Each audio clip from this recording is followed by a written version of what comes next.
Everyone has one or two secrets they'd rather keep hidden, and I'm no different. When I was younger, I was quite wild. Now, I'm a quiet and unassuming woman, but losing my parents at 15 sent me down a wrong path. I ended up joining a gang of troublemakers. I got some of the girls from the gang together and started our own group. Because my dad made me learn wrestling when I was a kid, I was known around town for being really strong, even stronger than the boys. My time in that world ended after I met someone special, but living that kind of life leaves some issues behind. My name is Nancy, and now I'm 35. I live as an ordinary housewife and work at a local supermarket. With my light makeup and quiet personality, no one would guess that I once wore bright makeup and rode motorcycles. Yes, I was in a gang and even led a group of girls. But then I met my husband Joshua and everything changed. It all began 10 years ago during a fight with another gang. They were always causing trouble whenever we met. One day, things got really intense. Joshua stepped in unexpectedly to help his brother, who was part of the other gang. As everyone was fighting and falling, Joshua and I were the only ones left standing. I even remember him laughing when he realized his brother wasn't even there. Despite the chaos, Joshua seemed really calm and composed. I couldn't help but notice. "Hey, you're pretty cool," I said to him. "Me? Really? Looking like this? You must have some strange tastes. Were you calling out for someone named Noah? Did you find him?" "No, it turns out my brother wasn't here." That's how our quiet chat began. Joshua's brother was a troublemaker beyond saving. Joshua even took up boxing to try and set him straight. He couldn't stand by and watch wrongdoing happen. He seemed like a guy full of fairness. As we talked more, we got closer. We started seeing each other more often, and it was clear we liked each other. But Joshua didn't like troublemakers back then. Even though we liked each other, my past in the gang held us back. Eventually, Joshua said he'd only be with me if I left the gang for good. Tired of all the pointless fights, I decided to leave the group. We started dating and got married 5 years later. The gang I used to be in got broken up by another group 2 years after I left. After marrying Joshua, I changed a lot and became a calm and graceful woman. But our peaceful life got shaken up by a certain neighbor, Joshua's sister Somia and her husband. One morning, as I was seeing Joshua off to work, the doorbell rang. Who could that be? I wondered. I'll check. Suddenly, Joshua looked surprised. "Somia," he exclaimed, recognizing his sister, whom I had met once at a family dinner. "Hey Joshua, we've moved in next door today. Please take care of us," she said. "Hello, I'm Tommy, Somia's husband. Looking forward to getting along," he added. They started off with a rude attitude, but since Sonia was Joshua's sister, I couldn't be too confrontational. We usually got along with our in-laws, so I didn't want to start any trouble. It turns out Tony was the one who got Joshua's brother Noah into the troublemaking world. They went to the same high school and were a year younger than Joshua. Joshua turned 34 this year, so they must be 33. Somia, who's 3 years younger than Joshua, should be 31. "Joshua, too bad about your brother, huh?" Tony remarked. "I don't care about Noah anymore. Even you." Joshua was visibly angry. His brother had passed away due to a fight. Joshua's brother and sister apparently never got along well. Somia felt ignored in favor of her brother and developed a rivalry, which eventually extended to Joshua as well. Joshua once mentioned how tough it was to deal with his sister, preferring to focus only on his brother. Unlike me, Sonia was also in a delinquent group before. Unlike her, Noah was forced into it by Tommy. Seeing his siblings change, Joshua probably felt even more determined about justice. As the three of them stared each other down, I spoke up from behind Joshua. "Joshua, you need to leave for work soon." "Oh right," he replied. "Running away, Joshua. Remember, I haven't forgotten that you laid hands on me," Somia sneered. "That was because you attacked Noah." "All right, both of you enough. We're done here," Somia declared. With Somia's words, Joshua left for work, the issue still unresolved. But then the harassment from Somia and her husband began. About an hour after Joshua left, the doorbell rang, but nobody was there when I checked. Another hour passed, and there was a loud noise at the door, like something was being thrown. When I looked, there was a pile of cardboard boxes dumped in front of our door. "What's going on?" I muttered to myself. Since nobody was around, I decided to ignore it and went back inside. But then I heard a small popping sound from the balcony. I rushed over and found 3 broken eggs. We live in a corner apartment next to Sonia's new place. This means the harassment likely came from her apartment since there are no neighbors on one side, and it's too high for someone from below. Angry, I decided to confront my next-door neighbors. "Hey, is that you? What do you want? Showing up like this?" Sonia greeted me, clearly irritated. "Is this your idea of a prank? Throwing eggs on our balcony? It had to be you or your husband. The angle only makes sense from your balcony." Sonia glared at me and said, "What? Don't be ridiculous. Do you have any proof that we did it? Making false accusations won't help. I'll call the cops." Even though she used to be in a gang, her quick resort to the police in this situation seemed odd to me. "I don't have proof, but the way the eggs are scattered, they could only come from your balcony." I tried to stay calm, but Sonia kept arguing back. "That's weak proof." "Hey Tony, the lady next door is complaining," she said to her husband.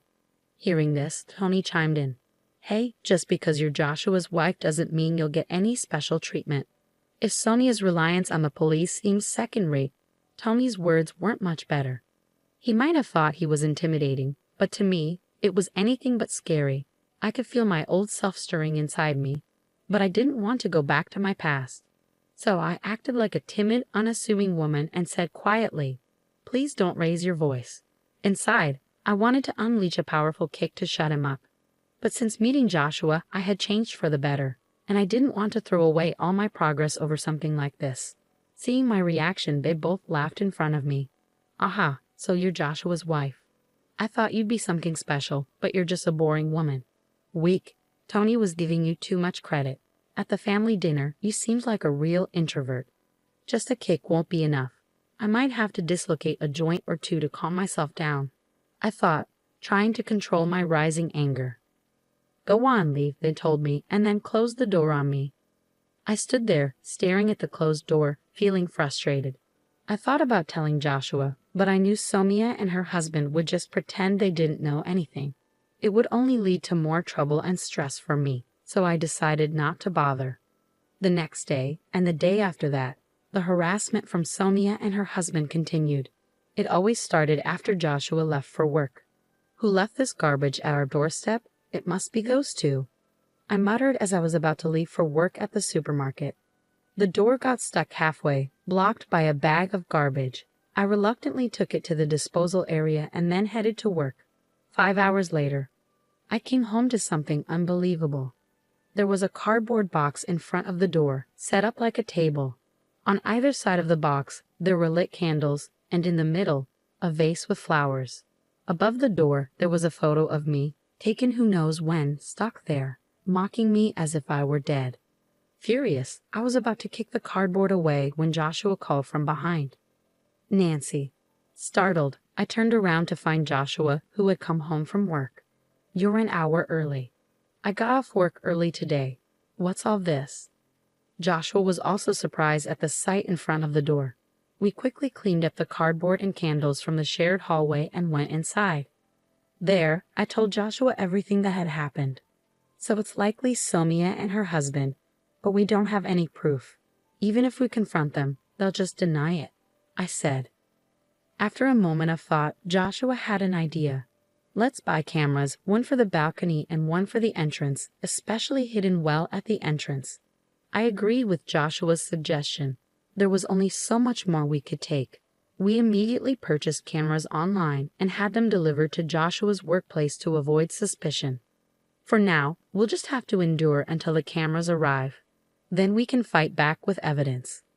"Got it," I replied, so I dealt with Sonia's mean behavior at her house for a few days. For many people, putting up with stuff like this means not fighting back because they're scared or not strong enough. But for me, it was different. I wanted to fight back, but I held myself back. If it was okay to use force, I would have already stood up to them. It was really frustrating having the power to do something but not being able to. After 3 days, Joshua brought home some cameras. Any more trouble? The usual. Today they even threw a fish head onto the balcony. "Let's put up the cameras now. We'll hide one behind the air conditioner on our balcony, aiming at Sonia's, and another near the fire extinguisher by the entrance. The next day after setting up the cameras, Sonia started being mean again. As Joshua left for work, I watched everything through a recording app. And just like clockwork, Sonia and her friends started their antics. I watched quietly and left for work when it was time. 2 hours into my shift at the supermarket, Sonia came to my register. Well, if it isn't my sister-in-law, she said. I quietly scanned Sonia's items. It was obvious from her tone that she knew it was me, and she was being really rude. Aren't you cold for a cash eater? Shouldn't you be nicer? Come on, give me a discount on this. Other customers in line looked worried as they watched us. A man in the line spoke up to Sonia. Hey, can't you see she's uncomfortable? Sonia turned to him, looking angry. Shut up. It's none of your business. The man seemed defeated by Sonia's reaction and backed away, leaving the line. Then, I spoke up to Sonia for the first time. Ma'am, if you keep acting this way, I'll have to call security. I said it calmly but firmly. Maybe because others were watching, Sonia replied. Oh, it was just a joke. So disappointing. She left the store, leaving her items behind. The other customers were surprised by what happened. I was really mad when I got home from work. There was a note on the door that said, useless cashier. That's enough. I couldn't handle it anymore. I angrily tore off the note and waited nervously for Joshua to come back. When he got home, we watched the footage from the cameras. It clearly showed Sonia and her husband doing bad things. Now we can fight back, Joshua said, looking angry. Okay, let's go. When we rang Sonia's doorbell, Tommy answered. You two again. What do you want now? Sonia came up behind him, asking lazily, What's up, Joshua? We're ready to fight back, I thought as I started to speak, but Joshua stopped me and stepped forward. Nancy, let me handle this. Sonia told me if you keep bothering us, there will be consequences. Joshua's voice was firm and threatening. Tony replied, What, you want to fight? You got proof we did anything? You're just making accusations. Before Tony could finish, Joshua played the video from the recording app. This video shows what you've been doing wrong. We put up cameras because your harassment was too much. This made Sonia and Tony quiet, which was unusual for them. Sonia looked a bit worried and turned to Tony, while Tony glared back at us with a deep frown. You caught us this time, I said seriously. But remember, the trouble started from your side. Tony replied, So you want to solve this with a fight, huh? Hold on, Joshua, I'm calling someone. Call whoever you want. We'll be ready, Joshua said firmly, not backing down as things got more intense. Tommy urgently talked into the phone. William, I need help now. His tone was different from before, now begging for help. After hanging up, he turned back to us. Get ready. Willie, the toughest guy around here, is coming. He looked smug, thinking he'd win with someone else's help, but it showed he was really a coward. Why not face us yourself? I asked. Keep talking. I know your strength. This time, I brought someone special to make sure you both feel real fear, Tommy said, trying to scare us. 5 minutes later, William arrived, the guy Tommy had talked big about, but he looked surprised when he saw us. William, hey, it's been a while. Sonia and Tommy seemed excited, expecting a lot from him, but that excitement quickly faded. What's happening? Yeah, it's been a while, Will, I said, calling him Will, which left Sonia and Tommy puzzled. Joshua greeted him too. Hey, Will. Long time no see. The couple looked even more confused. Confused, Tommy asked, What's going on? How do you know William? Tommy looked nervous, and William looked between us. I just said, Will, let's not do this, okay? Angry, Tony snapped, Stop messing around. Will, do something, please. Sonia and Tony were panicking, not understanding what was happening. But then Will spoke up. Hey, did you mess with Nancy? His question left them shocked for a moment. So what if we did? Tommy answered, sounding unsure. Will exploded, You idiots. Do you even know who you're dealing with? His scolding left them stunned. They clearly had no clue. Seeing this, I turned to Joshua and asked, Hey, can I go back to how I was 15 years ago, just for now? But instead of Joshua, it was Will who replied, Nancy, please don't. If you do something, it could get worse than just a fight. What, are you giving me orders now, Will? No, that's not what I meant, Will stuttered. Seeing the guy they called for help now apologizing to me, Sonia and Tony were confused. What's going on here? They looked scared as Will talked. Do you two know about BBN? Yeah, that's right. It's famous. It stands for Black Butterfly Nancy, right? The nickname of the former leader of a ladies' group. That's correct, and this lady here is Nancy herself. No way, really? Both of them lost their tough act instantly. Well, continued. Back then, I led another group, but we got beat by Nancy's group. She could handle 30 people alone. Sonia and Tommy now looked at me with fear. It made sense. They thought they were picking on someone weaker, only to find out she was the leader of a group they used to be a part of. I didn't know Nancy was practically a legend. We joined the group 6 months after you left, Sonia said. They joined after I left. Will had been in the group with me and stayed even after I left, looking after Sonia and Tommy. He left just before a rival group took us down. By then, Tommy was the leader. Before you ruined it, the group was unbeatable. You can't mess with Nancy, was said. The group that took us down is now the strongest. But if Nancy was still around, she'd still be the strongest. Seeing Sonia and Tony crumble, Will turned to me and said, "Please forgive them for my sake." Watching Will apologize, Sonia and Tony seemed defeated. They never expected their call for help to go so wrong. "Fine, but you owe us," I said, glaring at them. They let out a small gasp. "For a month, you'll clean this apartment and our balcony since you made a mess. If you miss even one day, I won't be so nice next time." "Okay," Sonia agreed, clearly intimidated. Tommy just nodded vigorously, unable to speak. Watching them, Will remarked, "Nobody can really challenge Nancy." Hearing this, Joshua, who had been quiet until now, finally spoke up. "But I don't like troublemakers. If Nancy hadn't changed, I wouldn't be here." He said it softly, and I looked up at him. "Don't worry, I won't let that side of me out again." At this, Will burst into laughter, and we all ended up laughing together. Will and Joshua knew each other because we met after I left the group. We ran into Will while on a date and ended up having tea together. Now that's settled. Why don't you join us for dinner, Will? The three of us left Sonia and Tommy slumped by the entrance and went to our apartment. Before going inside, Joshua added, "Sonia, you're my sister, so I'll let it go this time. But there won't be a next time." Watching him, I wondered if he too had that same fighting spirit as us. From that day on, Sonia and her husband stopped bothering us. They kept their promise and cleaned our balcony and the shared areas of the apartment. Even though they were just troublemakers doing chores, other residents stopped paying them much attention after a while. After a month, Sonia and her husband left without a word. Even Joshua, their family, didn't know where they went. Maybe they felt uncomfortable staying there. We didn't bother looking for them further and thought they made a wise decision. Finally, we had our peaceful life back. Neighborhood problems are common, but I never thought I'd be so involved. At least it ended well. I have a past I'd rather not talk about. Joshua has kept it secret all this time. I'm not ashamed of everything in my past, but I've learned from my mistakes.